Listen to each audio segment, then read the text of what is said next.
আজকে ৪১ বছর পরে যে যাই বলুন না কেন, যে যতটুকুই ক্রেডিট নিতে চান না কেন, মূলত রাজনৈতিক দলের নেতৃবৃন্দের এই অদূরদর্শী আচরণের ফলেই জাতিকে যা খেসারত দিতে হয়েছে, এটা কনসিকুয়েন্স আকারে আমরা আদালতের সামনে তুলে ধরেছিলাম। আমরা মনে করি নির্বাচনের ক্ষেত্রে জয় এবং পরাজয় মেনে নেওয়ার মেন্টালিটি অর্জন করতে হবে। নির্বাচন অনুষ্ঠানের ক্ষেত্রে জনগণের ভোটাধিকার স্বাধীনভাবে প্রয়োগ করবে। এই ক্ষেত্রে ইফ, বাট, কিন্তু যোগ করার কোনো সুযোগ কোনো রাজনৈতিক দলেরই নেওয়া উচিত না। আমরা এটাও মনে করি, আমরা যখন এই তত্ত্বাবধায়ক সরকার চেয়েছিলাম, আমরা ব্যক্তিগত কোনো স্বার্থ, কোনো দলীয় স্বার্থের জন্য চাইনি।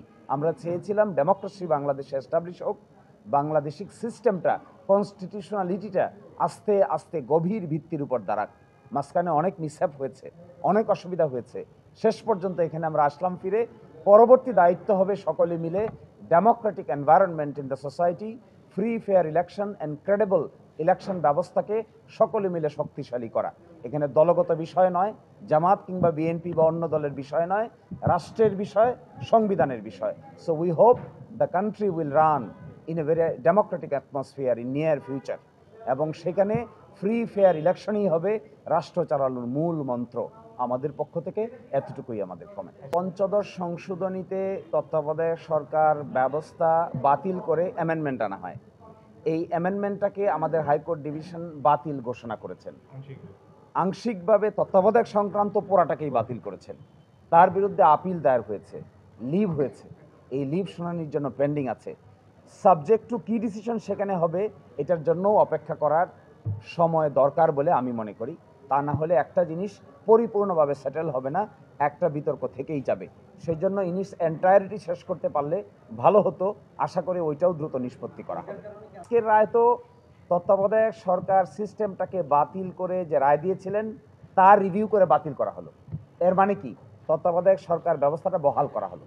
কিন্তু পঞ্চদশ সংশোধনীর মামলায় তত্ত্বাবধায়কই একমাত্র ইস্যু নয়, তত্ত্বাবধায়কের বাইরেও প্রায় 29টা ইস্যু 15th অ্যামেন্ডমেন্টে রেজ করা হয়েছিল, যার 4টির ব্যাপারে সিদ্ধান্ত দিয়েছিল হাইকোর্ট ডিভিশন।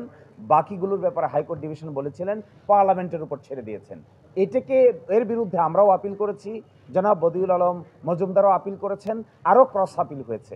সবগুলো বিবেচনা হবে, শুধু তত্ত্বাবধায়কের ব্যাপারে নয়, 29টা ব্যাপারেই বাকি সিদ্ধান্ত হবে ওই মামলায়। যে তত্ত্বাবধায়ক সরকারের যে ফরমেশন এখন আছে, সেখানে লাস্ট রিটায়ার্ড চিফ জাস্টিসই হবেন তত্ত্বাবধায়ক সরকারের প্রধান।